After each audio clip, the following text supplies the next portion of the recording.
Ang ebanghelyo po ngayon, buhat kay San Lucas, sa ika-17 kabanata, talata 11 hanggang 19, may tumatalakay kay Jesus samantalang siya ay naglalakad patungong Jerusalem at ang 10 ketongin. Napo na nila, uy, magaling na mga ketong namin. Ang ginawa nung isa, bumalik ka agad siya kay Jesus at nagpasalamat kay Jesus. Ang tanong ni Jesus, hindi ba 10 ang gumaling? Asan ang siyam? Di ba? Okay. Tanungin natin si Miss Fatima Soriano para maipaliwanag ni Timmy sa ating pang-araw-araw na buhay itong ebanghelyo sa araw na ito. Timmy, please. Isang word lang po ang naiisip ko, no, Brother June, when looking at and reflecting upon the gospel po ngayon. Gratitude. No, yung ating pagpapasalamat sa Panginoon, yung ating pag-worship sa Kanya, dahil tayo lumalapit tayo lagi sa Panginoon para sa mga kalustuhan natin, lalo na para sa pangangailangan natin ng paghilom, no? Physical man yan, or sa mental, or spiritual health natin, or emotional well-being, lahat po yan. Pero kung mapapansin natin, dito po talaga, no? Lahat ng iyon, lahat ng mga tao, yung 10 tao na nagsasuffer sa ketong ay pinagaling ni Jesus. Pero isa lamang na nagbalik. Oo nga. Oo nga. I find that this is too often, it happens din po sa ating buhay. Mhm. Kapag tayo lumalapit sa Panginoon, ay, ang dami nating pinapangako at sinasabi na, Lord, magbabago na po ako. Mm-mm. Nangangako po ako na pag ako'y pinagaling ninyo, ako po'y maglilingkod sa inyo, ako po'y mas magiging mabuting tao, ako po'y maglilingkod din sa ibang tao, gagawin ko po kahit ano pa man ang iutos nyo, ano pa man ang gusto ninyo. You might even say, Brother Jun, na minsan parang nauuwi na tayo sa parang pagbabargain kay Lord. Oo, totoo. Lord, sige, di ba po? Mm-mm. Pag pinagaling mo ko, I'll do this or I'll be that, ganun. Well, Timmy, maputol kita. Opo. Nung araw din, ganyan din ako. Ganyan din ako nung araw. Talaga And, po? at nakikita ko rin sa iba kasi ay talagang gagawin ng lahat para Yes. mabigay lamang yung hinihiling nila sa kanila. Halimbawa, kagalingan or whatever. Oo. Maglalakad ng palod yan sa simbahan ng Quiapo. Ay, opo. Magnunovena yan, di ba? Magro-rosaryo, Opo. walang humpay na rosaryo yan. Kasi ang purpose nila, madinig sila ng Panginoon at i-grant sa Tama. kanila ang hinihiling nila, ang mga kagalingan. Tama po. Pero, Opo. Kaya hindi ito necessarily a bad thing, no, oo, Brother Jun? oo.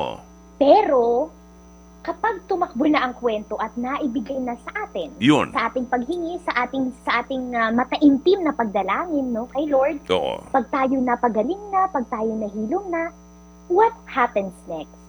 Ang Panginoon naman po, hindi naman siya magpapagaling lang kung tayo may pinangako, hindi naman tayo sabihin, ay, hindi mo ginawa yung gusto mo, yung pinangako mo, so next time hindi na kita pagagalingin. Hindi ganun ang Panginoon. Oo.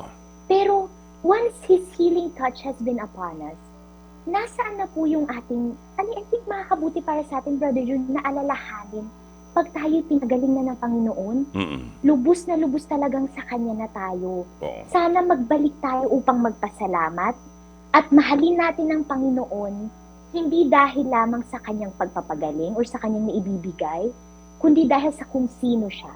Bumalik tayo dahil siya'y isang mapagmahal na Diyos, siya'y isang kaibigan, siya'y isang maaasahan natin talagang hindi tayo iiwanan. Ang awa niya palaging nariyan. Hindi lamang dahil sa kung anong milagro ang Kanyang dinala sa ating buhay, kundi kung sino siya bilang Diyos natin. Kasi madali pong makalimutan sa atin yun eh. Pag nakuha na natin yung gusto natin, Exactly. wala na, minsan nakakalimot na tayo. Ganyan din po tayo, di ba? Minsan kahit sa mga tao sa buhay natin, Oo. we forget. Oo. We really forget so easily. Alam mo kaya, yung good manners and right conduct sa mga bata, ay tinuturo natin yan. That when someone Yes. gives you something or does you a favor, do not forget to say thank you. Magpasalamat Yes. tayo, di ba? Dito Opo. sa ebanghelyong ito, Timmy, nakita ko yung pagiging tao ni Jesus. Tayong mga tao, ganun no? Yung nagtatanong si Jesus, I'm sure, bilang Diyos, alam na ni Jesus kung ano yung nasa isip ng mga taong ito. But then, Opo. gusto niyang iparamdam sa atin Yes. na yung pagtatanong niya parang nakakakonsyensya. Ang sabi ng Panginoon, Totoo po. hindi ba't 10 ang pinagaling? At alam ko 10 ang pinagaling, pero isa lang yung nandito sa harap ko. Saan nandoon ang 9? Kasi sometimes, di ba, Timmy, ang tingin natin sa Diyos, ang tingin natin sa Panginoon ay parang genie. Alam mo yung genie in a bottle? Exactly. Oo. Opo. Yung, ah, yung hahagod-hagurin mo yung bottle. Ano?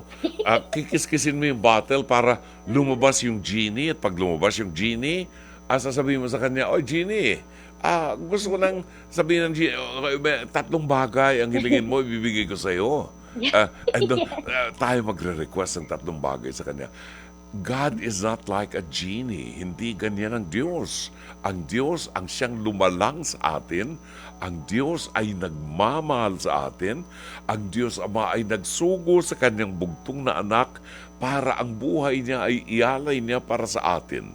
Ang mga milagrong nakikita natin ay milagro na nagbubuhat sa Diyos, sanhi ng pag-ibig ng Diyos sa tao.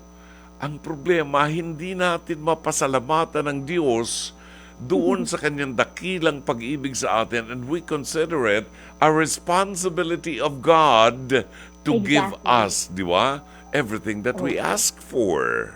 Nakakalungkot po talaga. And gusto ko yung sinabi niyo, Brother Juna. Genie, parang pagpiling natin, ay pag hinaplos natin ang imahen ng, and this is not a slight on our devotions, no, Brother June. Tayong Yes. mga Katoliko, Mm-mm. we rely and we really put faith in our devotions to the Black Yes. Nazarene, to the Blessed Mother. Oo. And of course, this is a beautiful thing. But there's a very huge difference between pagiging, alam niyo, yun, fanatiko, no? Na parang, ay, pag hinawakan ko to, makukuha ko ang aking gusto. Para Right. tayong umaasa sa mahika. Oo. Versus sa pananampalataya. Right, I agree. Faithfulness is very different, opo. Mm-mm. Ang pananampalataya, ang tunay na pananalig, kahit na may nahahawakan kang imahe o wala, Mm-mm. naniniwala ka na kung ikay mananalangin ng buong puso, ng buong tapat, at kakausapin mo ang Panginoon, aasa ka sa kanyang pagmamahal, at pagtitiwalaan mo ito, ibibigay niya, naaayon sa kanyang kalooban, yung iyong ipinananalangin.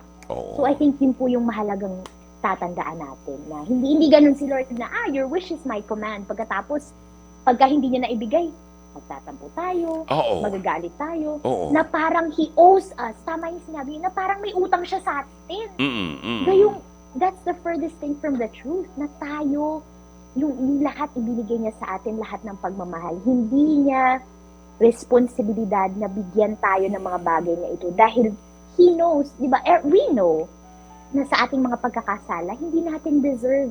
Pero ibinibigay niya pa rin sapagkat yun ang kanyang grace, yun ang kanyang grasya, yun ang kanyang biyaya, yun ang kanyang pagmamahal sa atin.